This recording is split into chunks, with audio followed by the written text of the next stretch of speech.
არათუ დანაშაული არ ჩაუდენიათ ეს ადამიანები სპონტანურად იმყოფებოდნენ იმ დღეს იმ მოცემულობაში კადრებით არსად არ დასტურდება რომ ვინმე დააზიანეს არც ერთი ეგრეთ წოდებული დაზარალებული ჩვენებას არ იძლევა კონკრეტულად ამ პირებთან მიმართებით რომ ამ ადამიანების მხრიდან მოხდა მათი დაზიანება ერთი პირდაპირ მტკიცებულებაც კი საქმეში არ არსებობს რომელიც დაადასტურებდა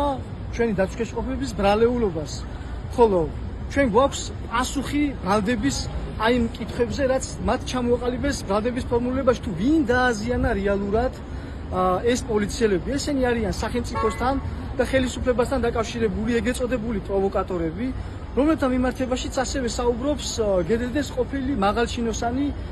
ირაკლი შაიშმელაშვილი შესაბამისად ჩემი მოწმეც ის ასევე სხვა მოწმეებიც რომელიც ბრალდების მხარე მუდაოდ გახადა პირდაპირ ადასტურებს იმ მოცემულობას რაზეც არის სწორედ აგებული დაცვის მხარის სტრატეგია მოლოდინი სამწუხაროდ არ გვაქვს იმიტომ რომ პოლიტიკური მართლმსაჯულება ხორციელდება და სასამართლო მტკიცებულებების დონეზე არ მოქმედებს არც ერთ იმ კომპონენტს არ იცავს რაც წესით და რიგით ვალდებულია რომ გაითვალისწინოს შესაძაც ხედველობაში მიიღებს თითოეული მტკიცებულების